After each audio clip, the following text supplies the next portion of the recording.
Good afternoon. My name is Russ Feingold, and I am president of the American Constitution Society, the country's foremost progressive legal organization, with more than 200 student and lawyer chapters across the country.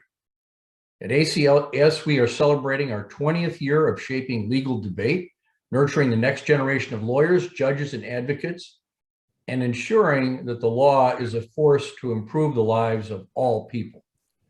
And we're focusing our work in this anniversary year on our Constitution's founding failures when it comes to race and equality in this country, and reckoning with our past to create a more just future.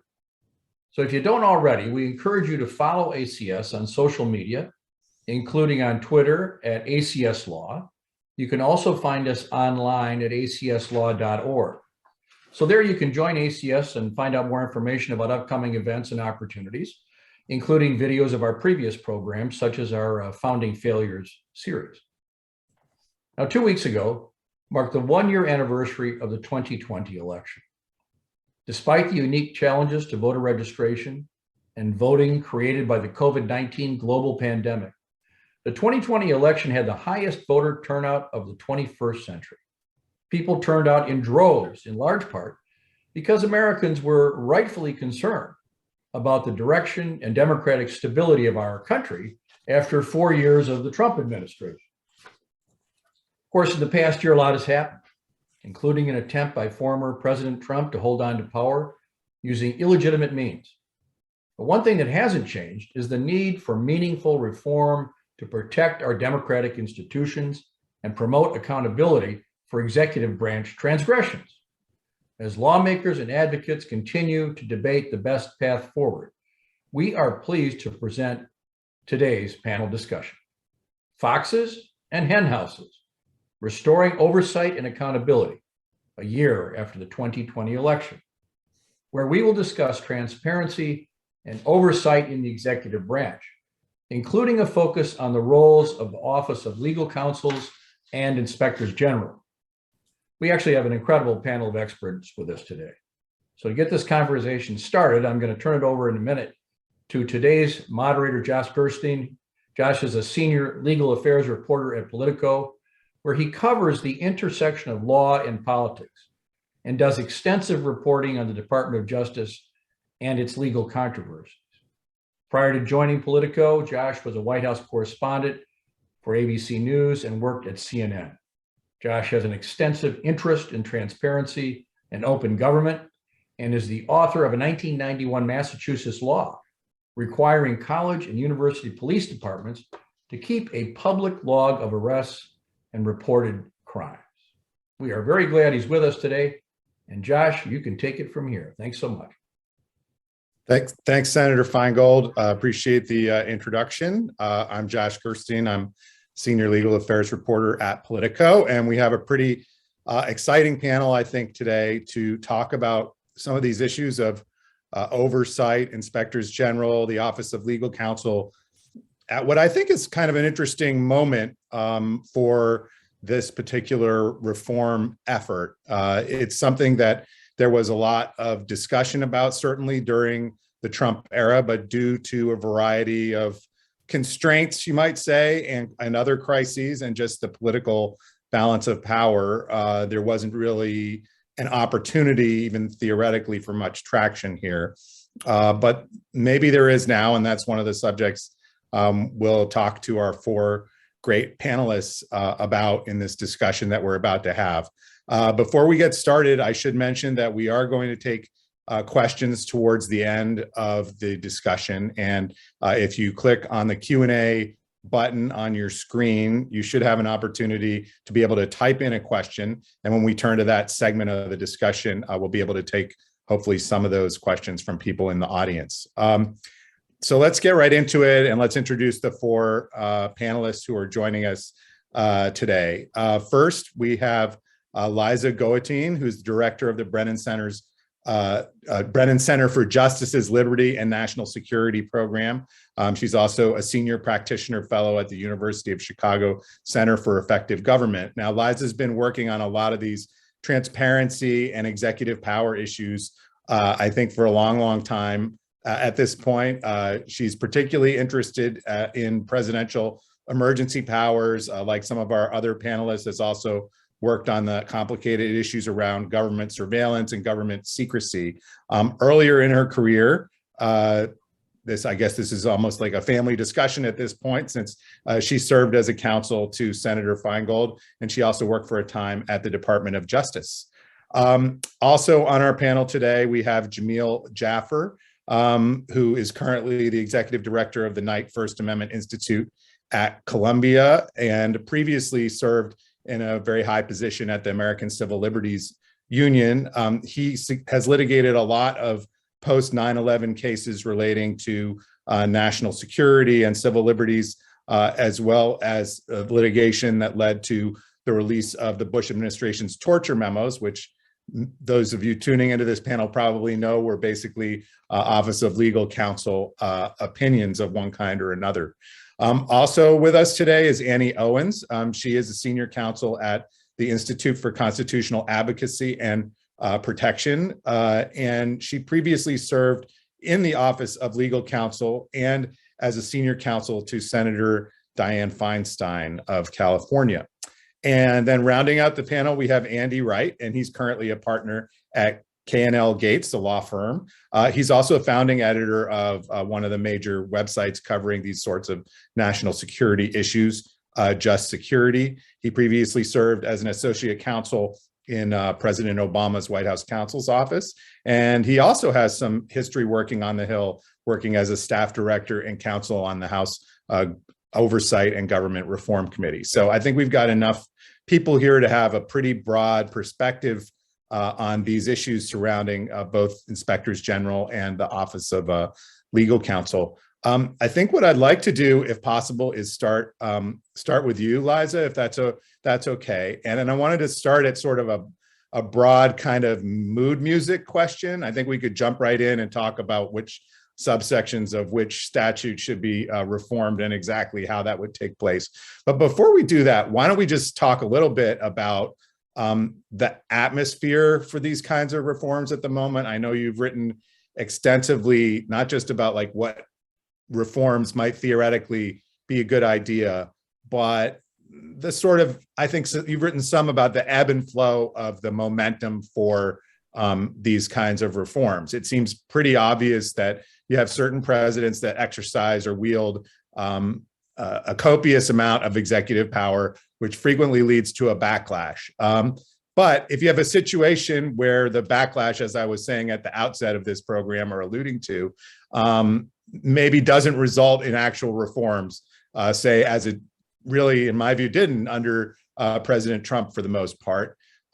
Where does the reform effort go under President Joe Biden? Do we need to wait for an executive power crisis or for him to take some step that causes widespread outrage before some of these reforms move forward? Or do you think there's some consensus that's sufficient to get some of these things moving in the current atmosphere? It's kind of a politico-ish question, but I'll take my moderator's prerogative to throw that one out there first. You're allowed. Well, first, thank you very much to ACS for having me on this terrific panel. And I'm excited to delve into these issues. In terms of the momentum, yes, I think it's been true that in the past, we've gone from crisis to crisis. And when there's executive branch overreach in a particular way, whether it's learning that the NSA was collecting Americans' phone records in bulk or whatever the situation may be, there's an immediate reaction, whether it's Congress that reacts, whether it's executive agencies putting in new rules or procedures or internal oversight mechanisms. And then people kind of move on, or maybe the reforms don't even happen because people move on so quickly. And that has certainly been the pattern. I do think that President Trump was a game changer. I think that he exposed the degree to which some of the problems that we have in the system with respect to oversight and executive power were systemic. And we're not simply things that abuses by individual administrations, but rather problems within the system that enable those abuses and that could do so again. And I would not say, President Trump lost the election, but he's hardly in the rearview mirror at this point. And I think that some of these systemic flaws and failures and weaknesses are front and center on the minds of lawmakers and the minds of the public. I did have some concern at first that when President Biden took office, maybe the Democrats in Congress would be less interested in reforming the laws to place more checks on the exercise of executive power. I don't think that's proven to be the case, as we've seen with the Protecting Our Democracy Act, for example. That's a major Democratic reform package that includes some of the reforms we'll be talking about today, I think, in terms of strengthening inspectors general and such. Or the National Security Powers Act, which is another set of reforms that would rein in the executive branch or provide some checks in areas relating to national security. So even with the Democrats in control of Congress and a Democratic administration, I think there is a general understanding that these problems have reached a point where they have to be addressed. So in that way, it is a very promising moment. At the same time, there are unique complications to progress in this moment, particularly stemming from the aftermath of the January 6th attack on the US Capitol and some of the difficulties that we've seen with Democrats and Republicans working together in a bipartisan fashion in Congress, despite the fact that I think there is genuinely bipartisan support for some of the reforms we'll be talking about today. It's still been very difficult to get the sort of working relationships you need to push these reforms across the finish line. So, you know, both a moment of particular promise, but also a moment with some challenges, to be sure. Thanks, Liza, for giving us your outlook on that. I think maybe I want to jump to Annie at this point, and we could talk a little bit more about, in specific, the role that OLC plays in the government. You worked there for some time. Would you give us a sense of what your take is on why it's important? There may be people coming to this panel discussion, students and perhaps others who don't have a firm idea of where OLC rests sort of in the firmament of the US government. And also, can you address a little bit the notion of sort of the arc of significance of the Office of Legal Counsel, because there have been some commentators and former lawyers there in the last few years have said that they feel that the office has diminished in its clout. So one could argue that therefore it's not as important to reform it, or I suppose you could argue that maybe some reforms are more important because something's going wrong in the process. So maybe we start with you, Annie, to get your perspective on that. Sure, I'm happy to address that. I served in the Office of Legal Counsel from 2013 to early 2017.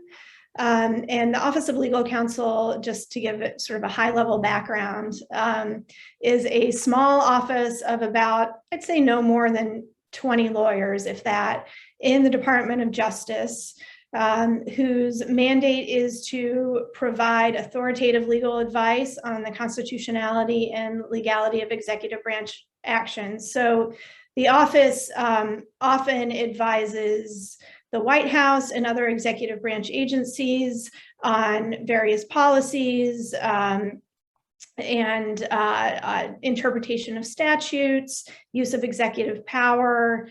It sort of runs the gamut. And one of the interesting and I think challenging things about being a lawyer in OLC is that a lot of the questions that the office is considering have not ever been subject to judicial review and are not necessarily the type of questions that would make it before a court, because there may be justiciability problems. Parties don't necessarily have standing to challenge sort of these or to raise some of these structural questions in front of a court. So a lot of times OLC opinions are really the only pronouncement on the proper interpretation of various constitutional provisions or the scope of the president's authority in a certain area.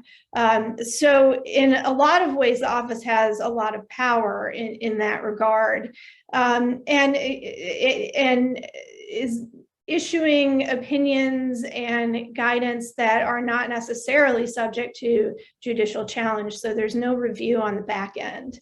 I would say another feature of the office that has traditionally made it sort of punch above its weight is that by tradition, not by statute, but by tradition, the office's opinions are binding throughout the executive branch. So if OLC were to issue an opinion to the Department of Transportation about the department's the scope of its authority under its organic statute or something like that, that would be the last word within the executive branch on that issue. So oftentimes, the White House has looked to OLC to answer important and tricky questions about, for example, the president's emergency authorities, when they can be invoked, how long they can be invoked for, what the proper factual predicate might be to invoke those sort of questions. And I'd say most relevant to today's conversation, the office is often consulted on separation of powers issues, including those issues that arise in the context of congressional oversight. So anytime the president is considering invoking executive privilege, the office will be consulted on whether the circumstances are appropriate for an invocation of executive privilege, for example. We saw during the last administration and administrations before that, sometimes the president will assert a doctrine called absolute immunity that DOJ and OLC have, since the 1970s insisted protects high-ranking presidential advisors from having to go testify before Congress. Issues like that really implicate, on one hand, Congress's ability to get information from the executive branch to allow it to discharge its Article I functions to legislate and the auxiliary power of oversight. But on the other hand, also implicate issues that the executive branch believes are necessary to protect the president's authority under Article II to control information within the executive branch and assert privilege when necessary. So anytime you see, and I will say a lot of times these fights happen behind the scenes and are hashed out through a process of accommodation between Congress and the president. So most of these issues, especially in the pre-Trump era, were resolved fairly quietly and without a lot of rancor. But I think more recently, particularly when you see these issues make the news, you know that OLC is behind the scenes advising the president and the executive branch on how to proceed. And they have a very influential role within the executive branch in shaping the executive branch's sort of internal precedent with respect to separation of powers and how the executive branch interacts with the other branches. And I know you had a second part of your question. The second part was about from the inside for the time you were inside and maybe time you were observing from the outside. What's your sense of the trajectory of the office's power? And do you agree with any of the, I don't know if I'd call them critics, but just observers who have said that they believe that its stature, its SWAT, as some people might say, within the executive branch has diminished somewhat? And if so, how would you diagnose as to why that happened? I think OLC's influence depends partly on the president and how sort of strongly the president relies on OLC to give this binding advice. There are some presidents who have sort of dispersed the legal advice seeking throughout the administration. So maybe the president will go to OLC about a certain separation of powers issue, but there are other questions that the White House wants the White House counsel to answer. I think you see this a lot of times, especially after the black mark on the office with respect to the torture memos. You see this in the national security space a lot, where the president now, I think, relies a lot on NSC and NSC legal to provide legal advice in those areas. So I think the more sort of diffuse the president's sort of army of lawyers is, the less authority within the executive branch OLC has. I think something else that sort of affects OLC's power is the fact that, again, OLC's authority to provide binding advice within the executive branch is solely by tradition. So the president has authority and it's his prerogative to look elsewhere for advice if he wants to. So there's this sort of internal dynamic within OLC with respect to its legitimacy. If you, and it's sort of human nature, if you say no all the time, the president's not going to come back to you. But if you don't say no when it's appropriate, you look like you are a political tool. So I think that has been very difficult for the office throughout the years. I think when OLC is operating at its best, it takes what it refers to as the best view of the law. And I know that you know, that has been the subject of intense debate about whether that is even an achievable sort of goal, but I do think when OLC is operating in good faith and discharging its duty to provide legal advice to the president and the rest of the executive branch, it really is trying to formulate the best view of the law and not simply providing cover for you know, political actors to institute their preferred policies. But that has not always been the case throughout the years. I can make an argument that during the Trump administration, it certainly wasn't the case. And I think we are seeing some of the fallout from that. You know, anytime you are sort of coming up for air after an administration that has abused its power and arguably used the Office of Legal Counsel in ways that were inappropriate, it's going to be hard to correct course. And even when you are correcting course, and for instance, rethinking opinions that may not have been correctly decided or may not have been issued for the right reasons, then you get the backlash on the other end and more criticism that you're acting politically. So in a lot of ways, it's a no-win situation for the office.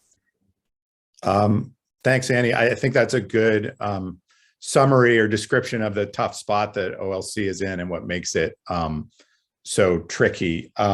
I think what I want to try to do now is change gears briefly to the IG's issue and go to you, Andy, to see if we bring them into this discussion. We're going to come back to the OLC because there's even been some stuff about OLC in the news this week, but I don't want us to neglect the Inspector General side of this. So why don't we switch to you, Andy, for the moment, and why don't you give us a sense of my feeling as a reporter is that inspectors general have almost a unique relationship with Congress. I don't know that I would say that they're actually an extension of the legislative branch, because they're actually officially in the executive branch. They're appointed by the president, right?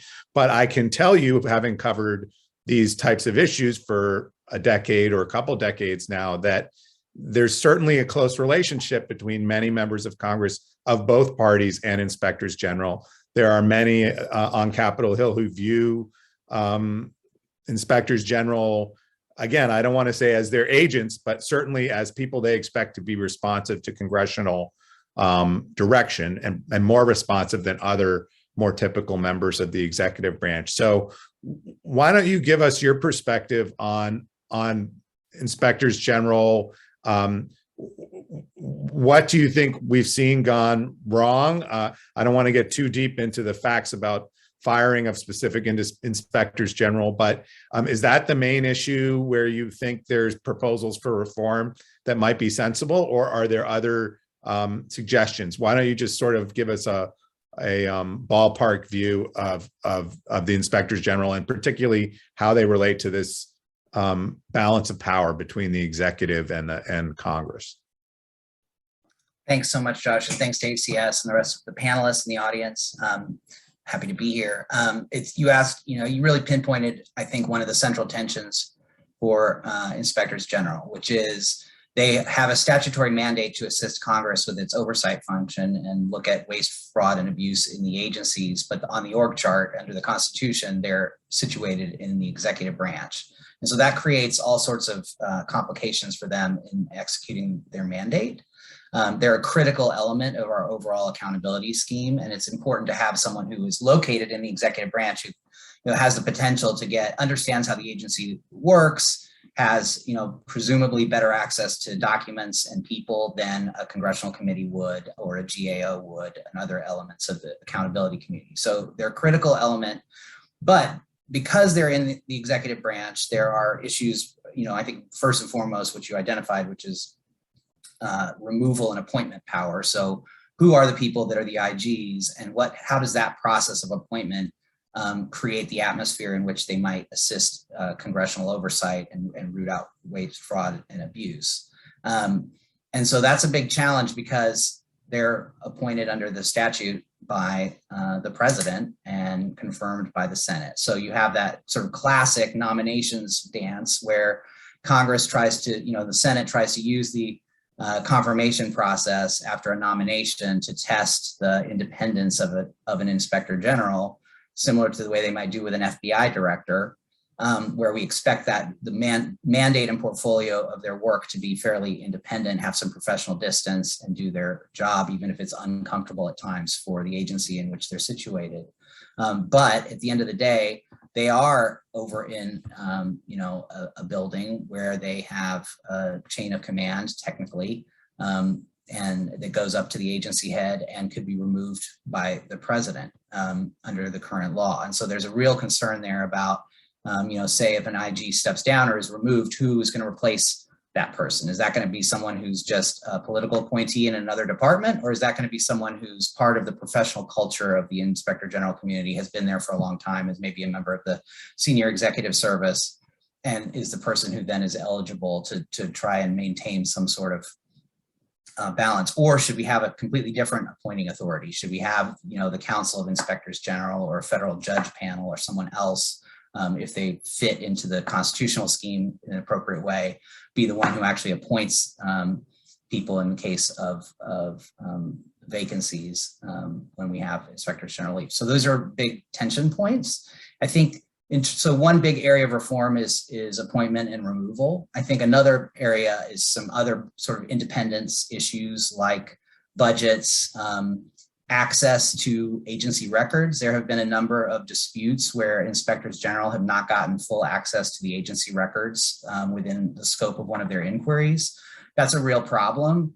I actually think that some of the judicial opinions in matters where there have been disputes with Congress have unwittingly complicated that relationship, because one of the benefits of an IG is if an IG is in an agency and that inspector general, he or she can get access to documents that there might be legitimate confidentiality interests within the executive branch that they shouldn't go to Congress. You have an agent of Congress who's going to get to take a look at them, basically be a proxy, look at them in camera, and then report back to Congress about yay or nay, there was a problem or there wasn't. But in some of the matters, I actually worked on one of them, the Fast and Furious investigation during the Obama administration. The way the courts treated the Inspector General report at the Department of Justice in that inquiry kind of amounted to a waiver of executive privilege vis-a-vis Congress. And so that created an incentive, I think, that kind of thinking creates an incentive for executive branch agencies not to play ball with the inspectors general in a fulsome way. And so I think we want to create, whatever the reform system is, a situation in which inspectors general have unfettered access to the documents they need to do their job, but the executive branch can still protect where there are legitimate confidentiality interests from those just being waived when we go in. So I think that's sort of the top line, lines of the battle here. So Andy, you mentioned sort of with a smile, some of the constitutional issues that might be involved in the issue of removal and appointment or some other appointment mechanism for inspectors general.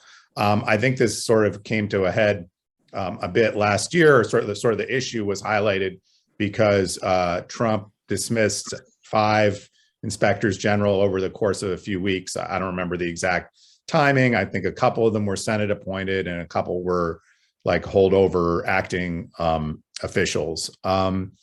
So where do you think that stands? And, I'm not a lawyer, but one of my various hats at Politico, I cover most of our Supreme Court issues. And so I've had some involvement covering the CFPB and that's the Consumer Financial Protection Board, and then the FHFA, which is the Federal Housing Finance Agency. I think both had cases that went to the Supreme Court in the last couple of years on this issue of removal powers. And obviously you have a very substantial number of judges at the lower level and justices at the Supreme Court that are sort of hyper concerned about executive appointment power and sort of the purity of executive appointment power. So how does that bode for any kind of mechanism that even the current law of like a 30-day notice period, are you confident that the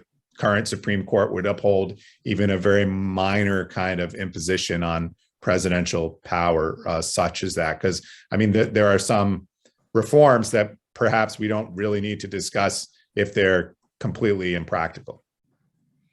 Yeah, I think fundamentally it's an unresolved question as to whether or not the inspectors general are a principal officer in the Constitution, in which must be appointed and removed by the president, subject to Senate confirmation, or they're an inferior officer where there's a little bit more play in the joints about appointing authorities, or if they're an employee. And I think it's pretty clear they're not an employee. They're either going to be a principal officer or an inferior officer. And the consequences that flow from that are, under the Supreme Court precedent in the CFPB case and others, in order to show that an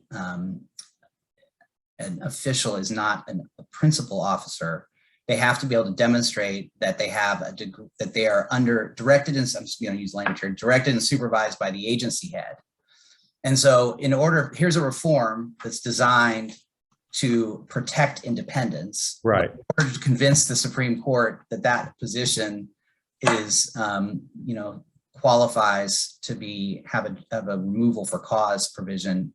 They might have to convince them that they are actually under direction and supervision by the agency, which is sort of a self-defeating paradox. So it's an open question, and I think it's a substantial constitutional question, and I could see the court holding that just cause provisions are not constitutional in the context of inspectors general, given their roles.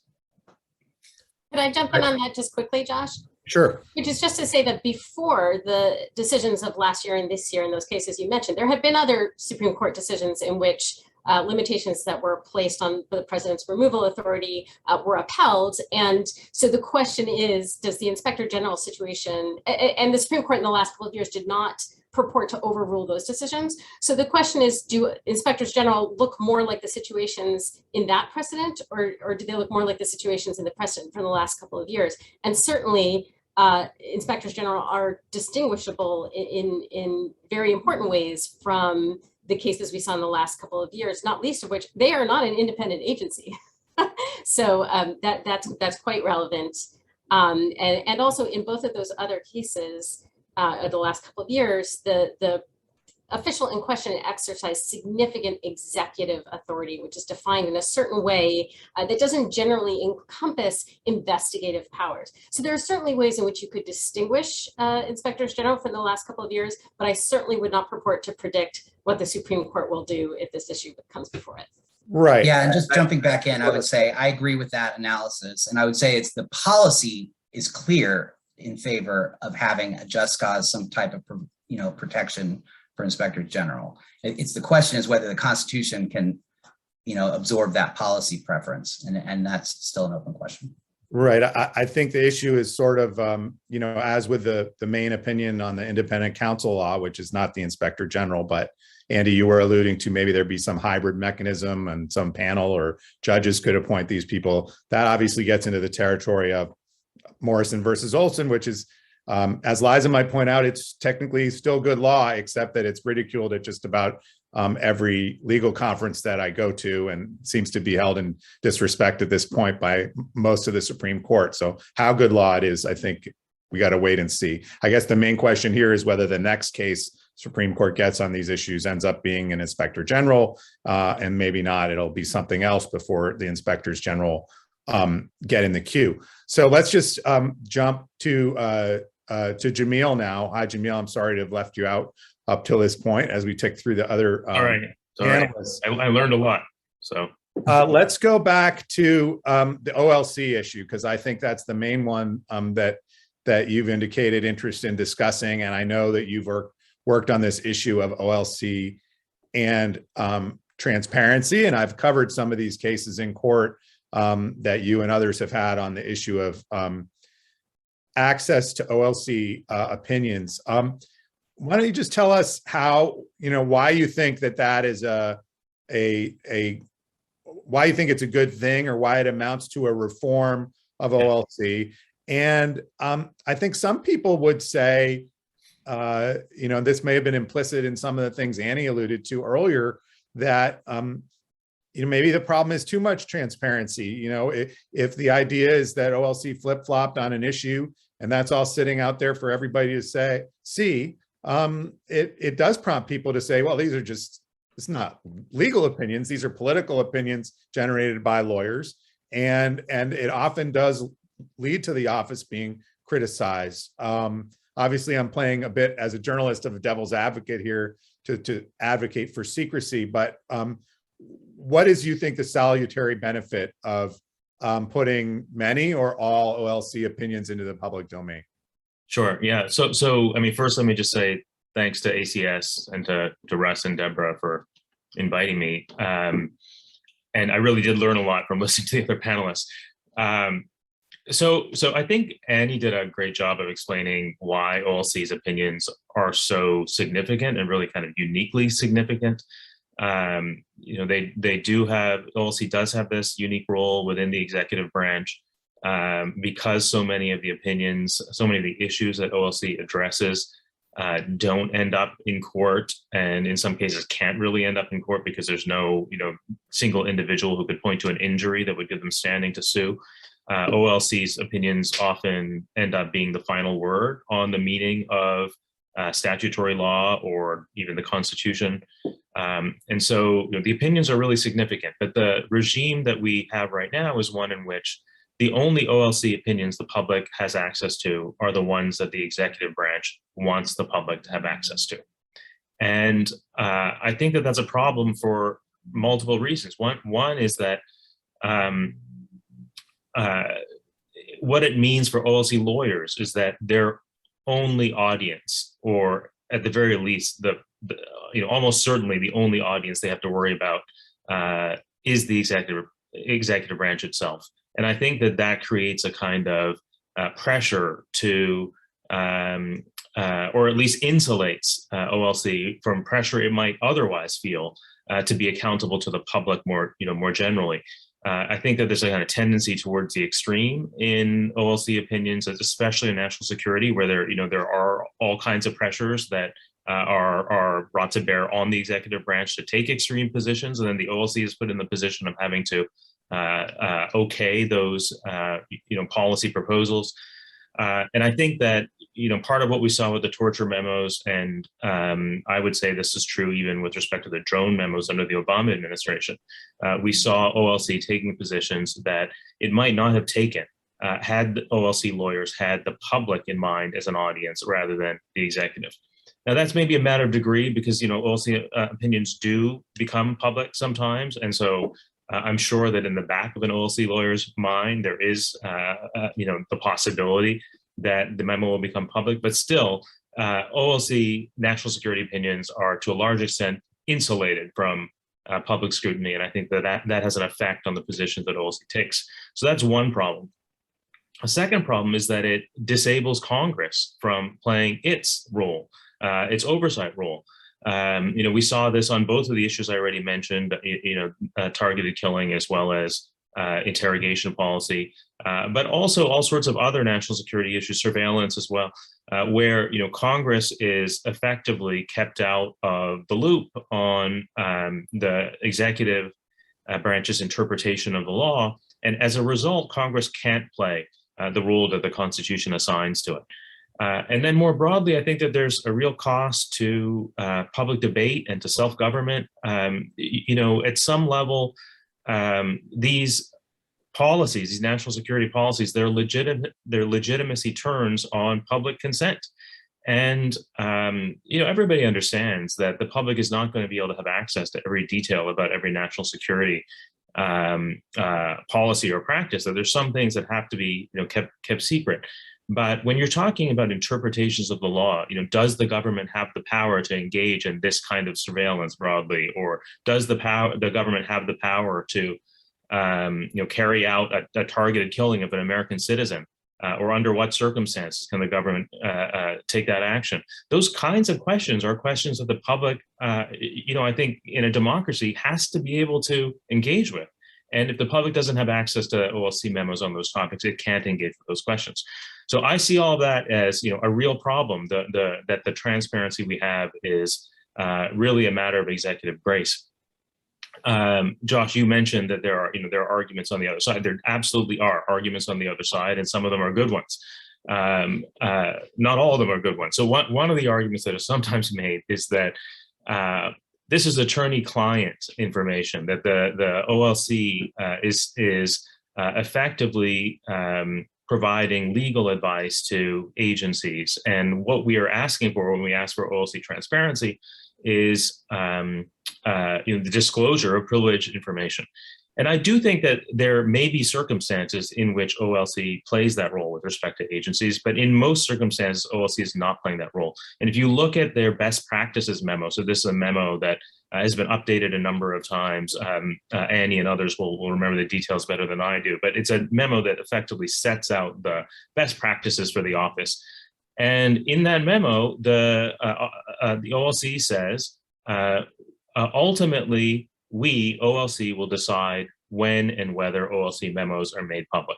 We will take into account agencies' views, but we reserve the right to decide ultimately whether the memo gets made public or not. And that is not a position that a lawyer can take with respect to a client's information. If these were attorney-client memos, then that would be deeply unethical. It's not unethical because they're not attorney-client memos. So I don't think that the attorney-client argument is a very good one. There's a broader argument, which is kind of a policy argument, a less technical argument, just that this kind of transparency will end up chilling the willingness of agencies to go to OLC and the willingness of OLC to provide candid legal analysis in response to agencies' requests. And I think that is that's a serious argument. I guess what I would say in response to that, two things. One is that is an argument that the Supreme Court took into account in a case called Sears in 1975, which effectively held that, or essentially held that agencies' working law has to be made public as a matter of kind of democratic governance. When an agency has a legal policy, that legal policy has to be made public, even though the fact that it's made public may end up chilling certain kinds of internal government deliberations that might otherwise take place. The public's right of access to the law is a kind of overriding interest. So that's one thing I would say in response to that. Even if there is a chilling effect, that chilling effect is maybe less significant than the public's right of access to the law.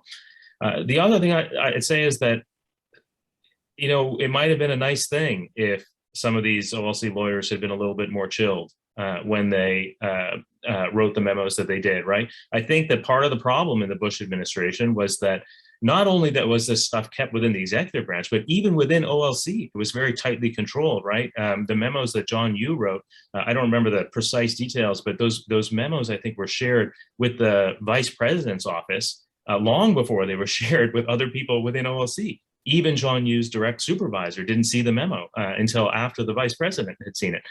And I think that kind of secrecy, the secrecy allows for and encourages the taking of extreme positions, and it might be a good thing. if there were a degree of chill that hasn't existed until this point.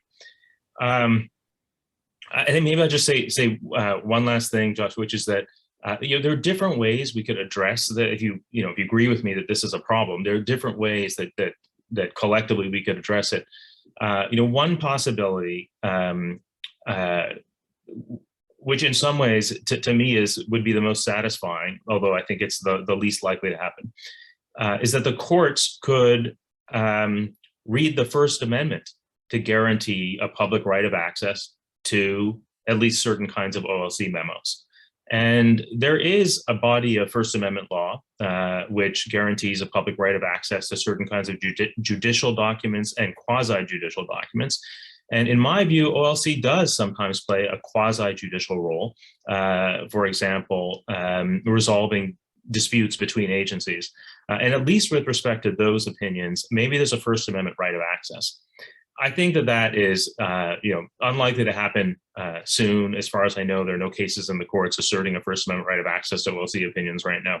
So that's a long range plan.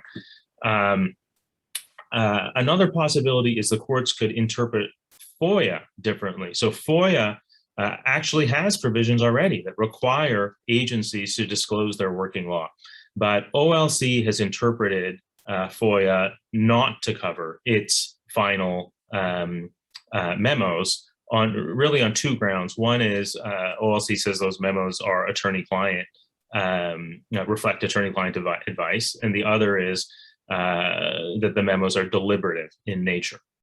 And I think that those arguments are unpersuasive, but even if you think they're persuasive, Congress could override them, and Congress could require OLC much more clearly to disclose its final written opinions, or at least certain categories of final written opinions. And then still another possibility is that the executive branch could just decide on its own to guarantee this kind of transparency. And my institute, the Knight Institute, along with other organizations, called on the Biden administration to do exactly that right at the beginning, when President Biden took office.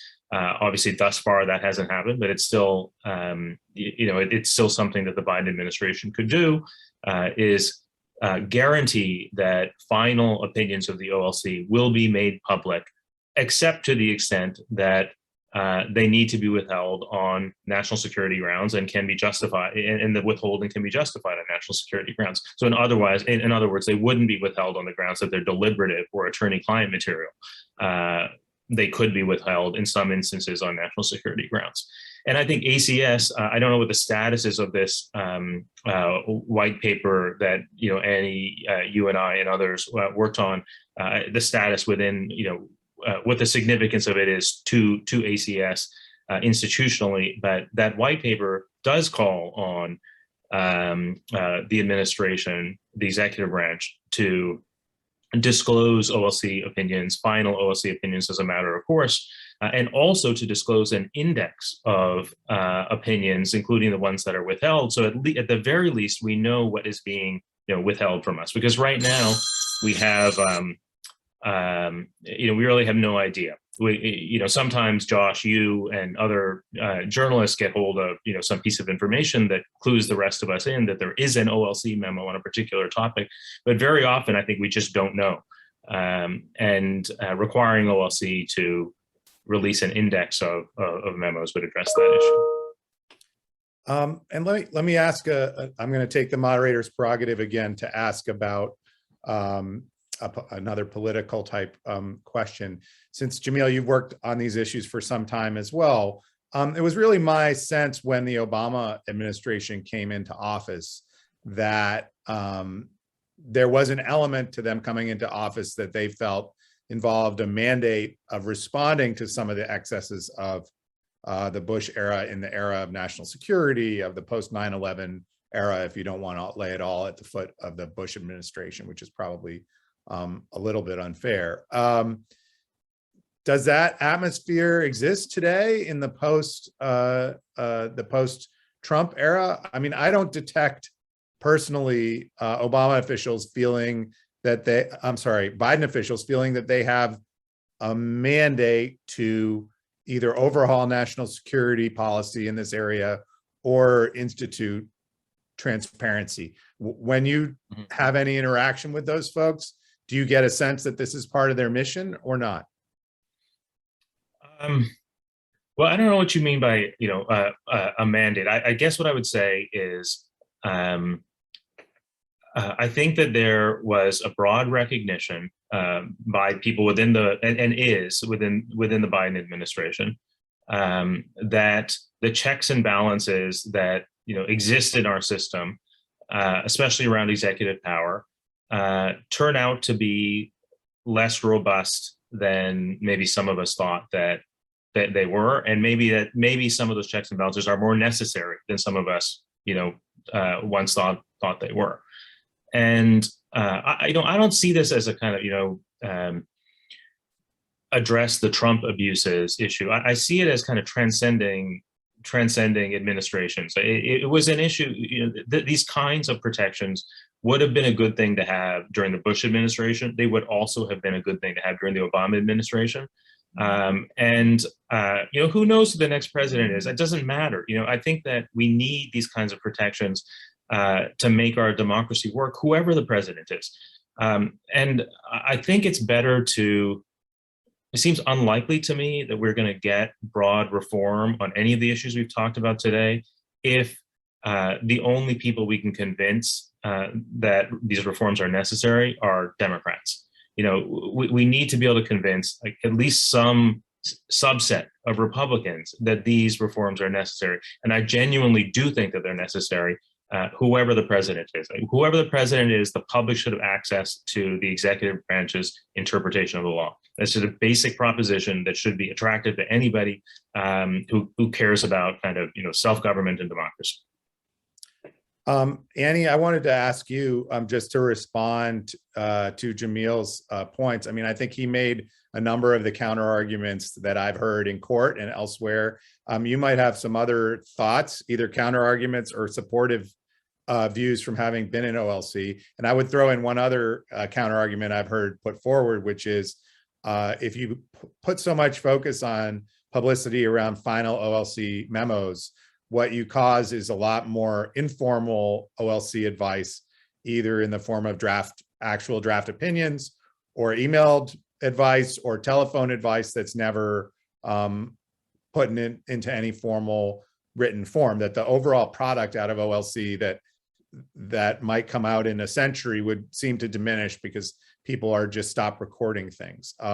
Did you feel any of that impulse when you were at OLC? Well, I'll say just generally to respond to Jamil, I think this is an issue that my view has really evolved on since I left the office. When you are working in the office, there is a real sense that what you are doing is providing legal advice to a client. And layer on top of that, depending on whom the memo or advice is addressed to, there are presidential communications issues and deliberative process issues, various strains of executive privilege might apply to. And that is sort of your worldview when you're in the office. I left the office and went directly to the Senate Judiciary Committee in in 2017. So I got to be on the receiving end of a lot of this pretty shortly after I left. And one thing I will say is that I really gained a lot of sympathy for the argument in particular that withholding this advice really makes Congress's job hard.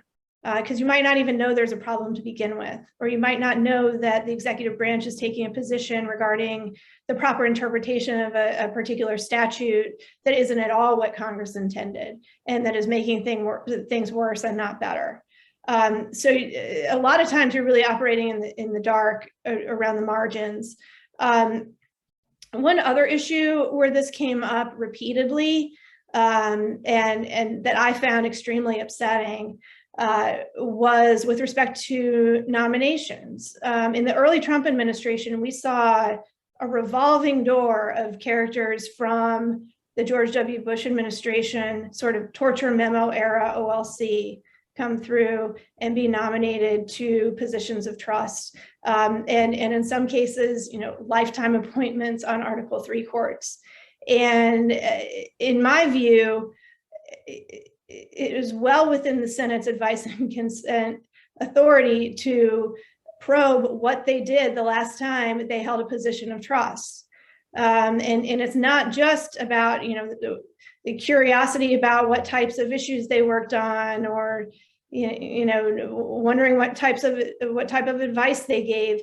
At bottom, it is about people's judgment and whether they can sort of stand up for what's right and push back against authority. And I think we had a real problem with multiple judicial nominees who may or may not have worked on those issues and may or may not have facilitated some illegal and morally reprehensible things, and we were flying in the dark. And despite making request after request after request for these memos and for asking the questions about what they worked on, we were unable to get the information, and they got confirmed anyway. And I think at a bare minimum, OLC ought to waive any applicable privileges that they believe apply when someone who has worked in the office gets nominated to a Senate confirmed position. But I think more broadly, I am much more on Team Jamil now about the value of transparency. And there are situations where I think it is appropriate to withhold OLC memos and advice, especially in the national security area. I also wonder if there may be a line to draw where the office has been asked for advice on a certain proposal or a certain step that the administration wants to take, and OLC ends up saying, no, that's unconstitutional, you can't do that. That sort of thing is pretty sensitive, and I think is less less relevant to legislation or Congress's role if it's something that the executive branch has not done. And I think there might be more of a chilling effect if you let all of that out as well. So there may be. Yeah, sorry. I was going to say some administrations have put some of that out. I mean, the Obama administration, I think, in DACA related opinions, put out that there was one or two proposals or aspects of the proposal that DOJ thought it went too far. And in that instance, the administration may have thought politically it made them look good to say, look, we were asked to do all these things, and we decided some things are go too far, and they retracted. So they do put that out. I don't think occasionally. I don't know that they would say they ever have to put it out. I have one other OLC related question wanted to put to you guys, and I should mention again that we have a chat here where you can put in under Q&A. If you click on the Q&A button, to people that are watching us, if you want to submit a question, I think we're going to try to turn to questions from the audience in a minute or two. But I wanted to ask briefly about OLC reversals, just because I happen to be sitting in court this week, or I guess not sitting in court, but listening to court where there was a discussion about a 2019 opinion that the Justice Department, that OLC issued on the issue of whether it is a congressional oversight issue as well, about whether the head of the Ways and Means Committee, the chairman, has the right to demand tax returns, as a statute seems to say, or whether the Treasury Department can decide for itself that this is essentially a ridiculous vendetta and that therefore they won't comply. So OLC said that Treasury had that power in a 2019 opinion, and then under Biden, in July, issued a new opinion saying no, that was mistaken, and they plan to turn the information over. So this week there was a judge who's a Trump appointee, I don't know if he was ridiculing OLC for that reversal, but he was suggesting that it was a bit abrupt for his taste. Do any of you have thoughts on whether you're surprised about that, but also more broadly, there were a bunch of opinions that I think were retracted fairly quickly during the beginning of the Obama administration that I haven't seen a similar wave of opinions pulled, but a lot of them were the torture-related opinions. But I think there were some others as well.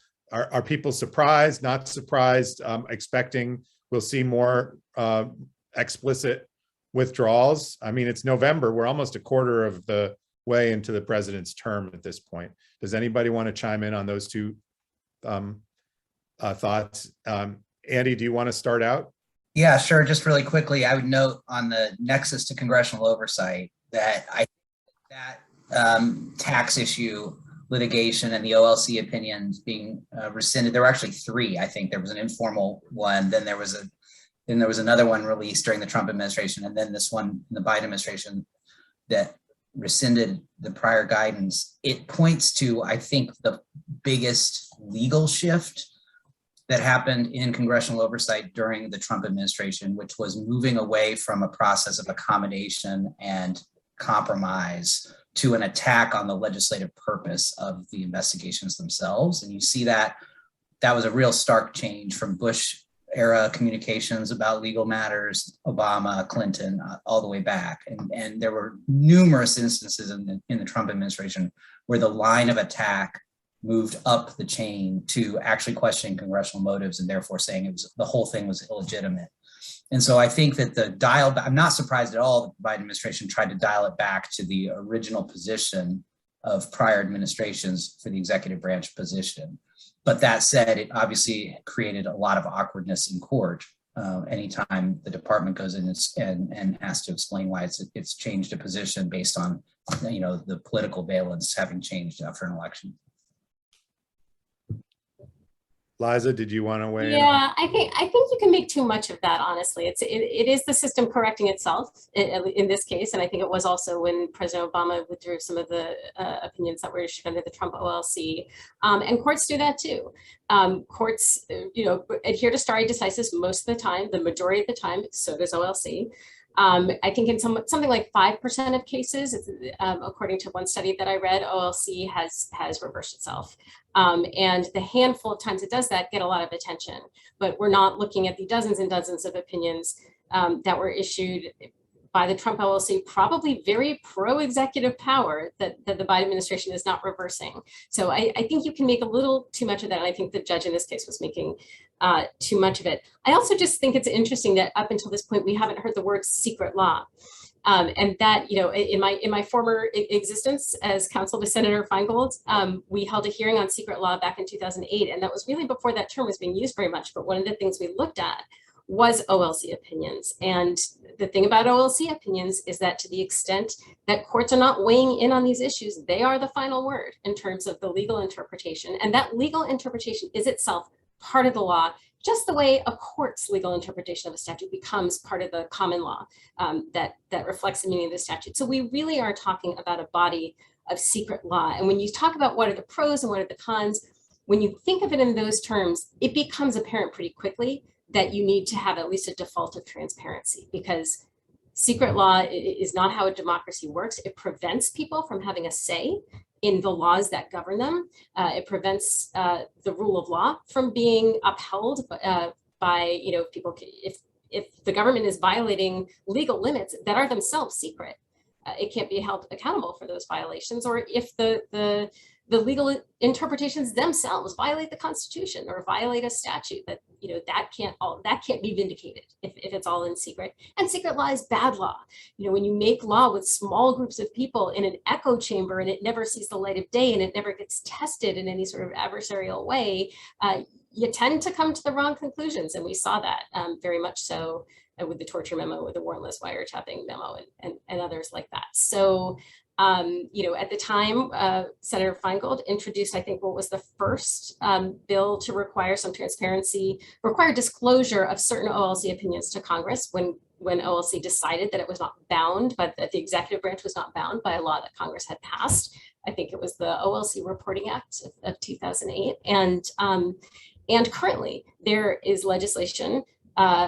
There's a few bills, but there's the Transparency in Government Act introduced by Representative Quigley that would require disclosure of OLC opinions within 30 days, with exceptions for properly classified information, with exceptions for certain other narrowly defined types of information.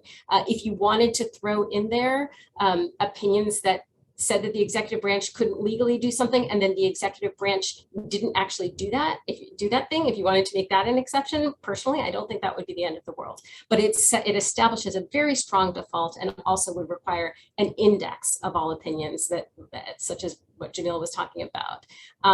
So when you start to think of the secret law, you realize what the problem is. You realize that you need a solution, ideally a legislative solution, although there's plenty that President Biden could do. And yeah, just wanted to say that. Andy, can we switch gears back maybe? And I just want to remind people again, if they have questions that they want to, you need to put them in the Q&A section of that button. Can we switch back to inspectors general for a second and talk about what are some of the other reforms? I mean, some of them have to do with transparency. Some of them have to do with just giving the inspectors general more gusto, if you will, to carry out their mission. I obviously read a lot of stuff coming out of the Justice Department Inspector General's office, and they've gotten to the point, I guess they're not supposed to do lobbying, but they use their reports to try to do that. And they've gotten to the point where basically every piece of paper that comes out of the office has a couple footnotes at the bottom. And I think a lot of people probably don't pay attention to them, but most of them say something like, we're not allowed to compel testimony from people that don't work at the agency anymore. So many times there's a scandal. It's not uncommon for the people involved to resign or retire. And then the IG is in a position where if that person doesn't want to cooperate with them anymore, as I understand it, they don't have to cooperate. I think most IGs maybe don't have subpoena powers to get documents, so they can ask their agency to give them documents. But other than that, that's pretty much the extent of their ability to get information. And then, as you alluded to, I think earlier, there have been cases where some agencies have been like, well, you can't see this, or this is so sensitive, you can't see it, or there's some other obscure reason why you can't see it. Are any of those reforms viable, do you think, in the at the moment? And which of them do you think would be important?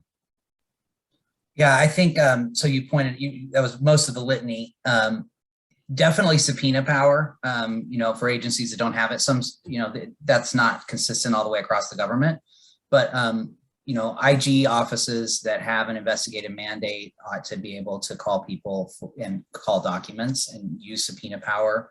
In fact, ought to be able to reach back to former employees. Like people, I think I completely agree with the policy idea that just because you've left government service, that doesn't resolve, this isn't like an HR exercise. This is about a public function and waste, fraud, and abuse. And so the powers ought to match that function.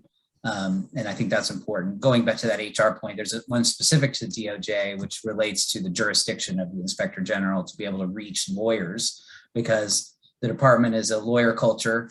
Largely at the Department of Justice, they've had the Office of Professional Responsibility that's had responsibility over lawyers. And I think there's been a movement to think that the IG's office ought to be able to also at least have concurrent jurisdiction to look at lawyer conduct, not just in a professional legal frame, but in a broader government IG kind of mandate. So I think those are all things that they're considering. There's also some classic sort of budgetary increases, resources and staffing. And there's also been some discussion about cutting some of Congress's requirements for reporting.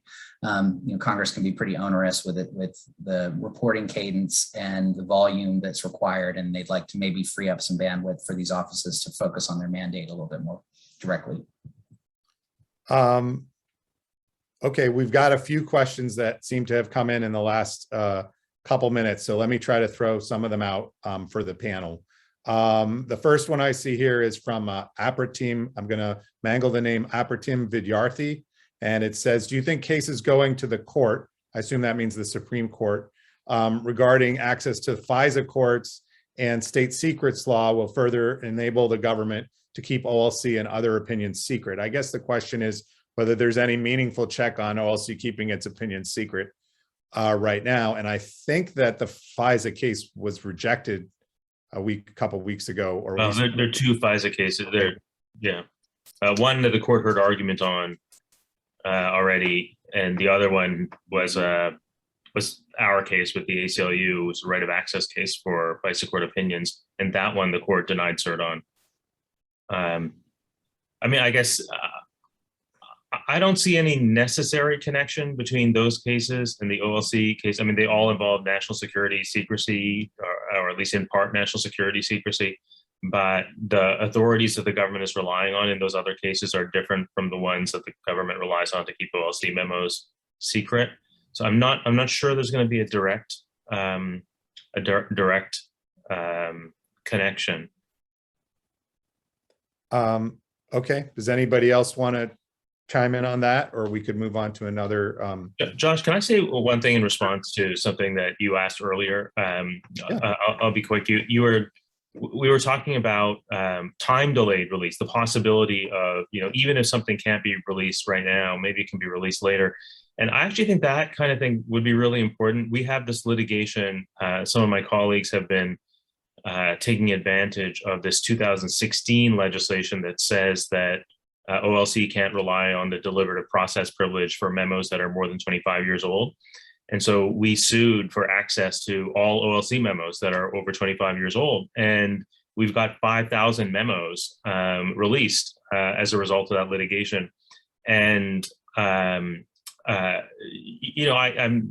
don't know if there are, huge revelations in the memos that we got released, but I feel like this body of law should be public. And now if you want to do a word search through OLC memos between 1947 and 1987 or something like that, it's possible to do that. And I think that's great. And if we could impose that kind of rule on contemporary memos as well, that they become even if they're properly withheld initially, that they become public after a certain amount of time, I think that would be a really important step in the right direction.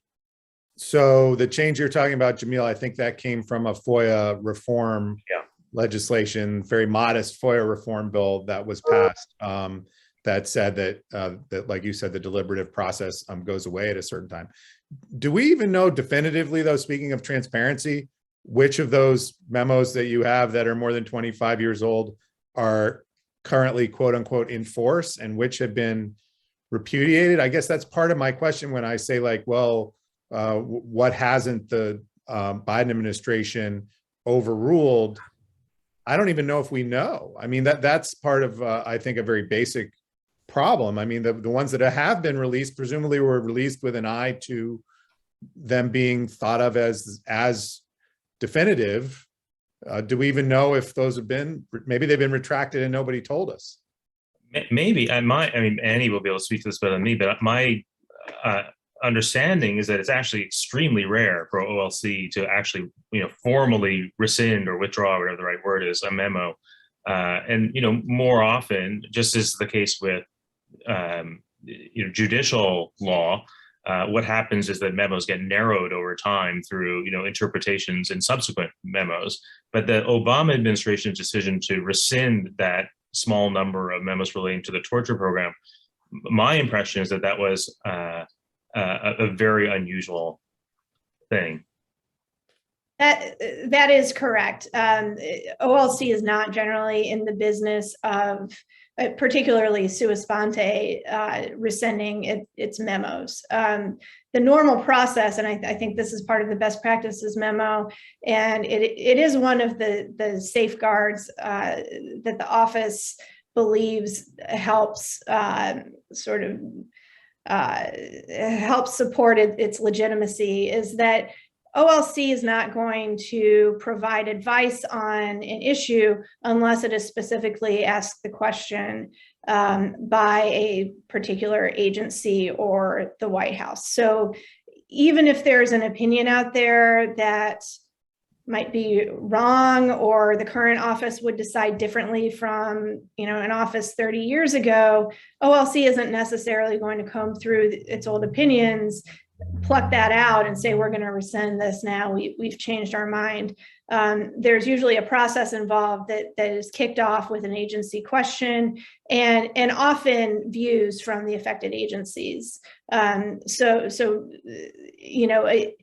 What happened after the torture memos were revealed, one, I think was very necessary, but it was also pretty unprecedented. And I think, you could make a case that OLC today might want to do something similar with respect to the Trump memos on separation of powers, and particularly the ones that affect executive branch interactions with Congress, because I do think those were sufficiently off the rails and sort of a contrary to Supreme Court precedent, and there is Supreme Court precedent on these issues, that OLC might consider doing that. But again, it's rare, and it takes a pretty extreme circumstance for the office to do that. Otherwise, it opens itself up to this charge of flip-flopping for political reasons that we're seeing now.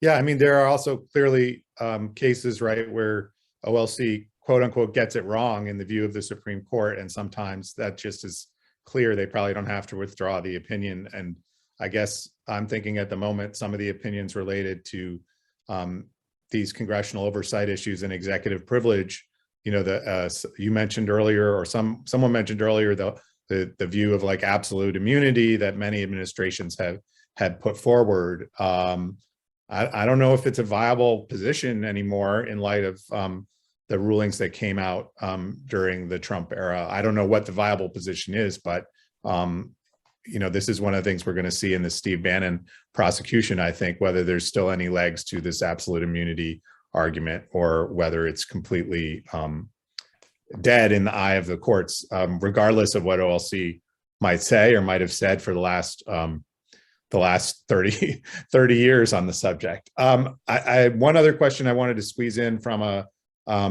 someone in the audience. This person's asking about OLC's role in approving agency enforcement guidelines. Again, this came up in connection, oddly enough, with that FOIA reform bill, I think, that we were talking about.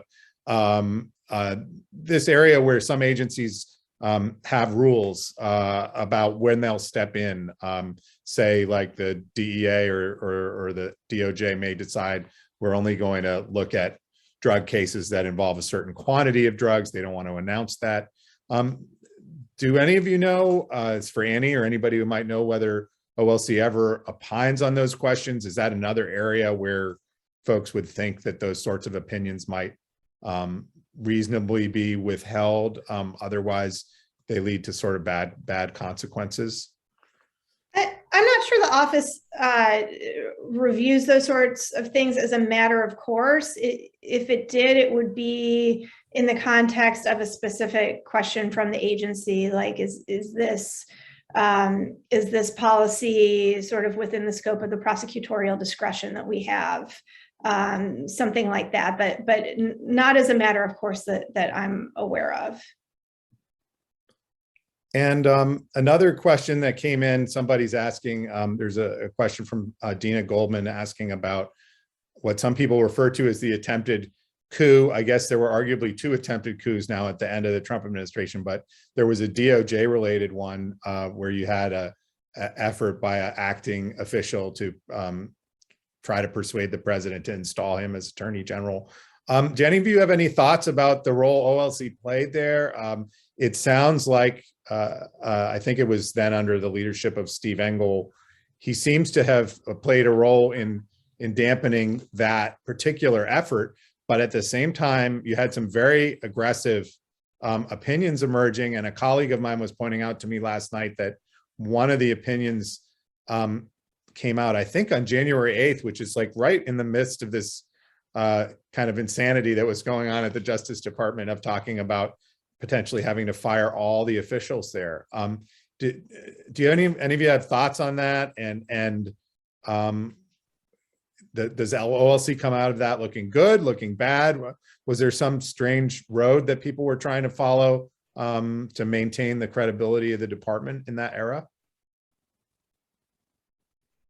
I mean, I'll just throw out that the White House contacts policy is really important, both for the functioning of the department, not just on paper, but in practice. And I also think it helps shape the atmosphere for OLC, right? Like OLC operating in a department where there is untoward pressure on the department from the White House is a different OLC than one that has some confidence that its front office is protecting it from that kind of overture. So I think those are like complicated and integrated questions. There's a much more robust policy in the Biden administration than the one that was issued during the Trump administration. But of course, now we have to see how well it gets enforced. I think with Merrick Garland and Lisa Monaco at the helm, and the people on the White House side too, Dana Remus and others, I think they're taking that very seriously. But every administration ends up having some sort of controversy along those lines because that, policy versus enforcement action line isn't always easy to draw. Right, and the contacts memo that you mentioned, Andy, just to clarify for people that might not know what that is. Sure, it's usually mirror image memos, one from the White House counsel that governs the White House staff and one from either the Attorney General or the Deputy Attorney General that governs department staff.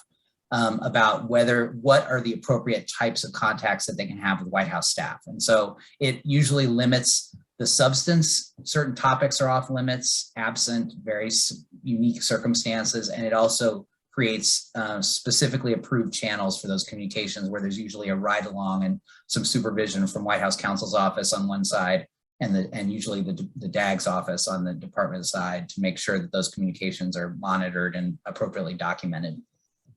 And then as we learned during the last few weeks of the Trump administration, there's also the question of whether whatever the policy is actually adhered to in practice, because it certainly seems like there were several situations where the White House chief of staff and other people close to President Trump were pulling all kinds of strings at the Justice Department in ways that they're not supposed to, which in fact led, I think, to this crisis where you had almost all the top officials threaten to resign.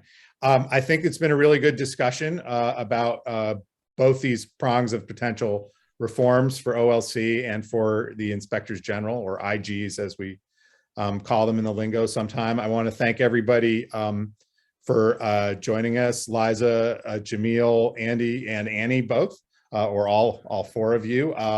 Thanks to Senator Feingold for introducing us, to ACS for hosting. ACS wants me to let you know that if you want to visit or participate in future ACS events, you can go to their website. It's at acslaw.org. Okay, thanks for joining, and we'll see you next time. Take care. Bye-bye.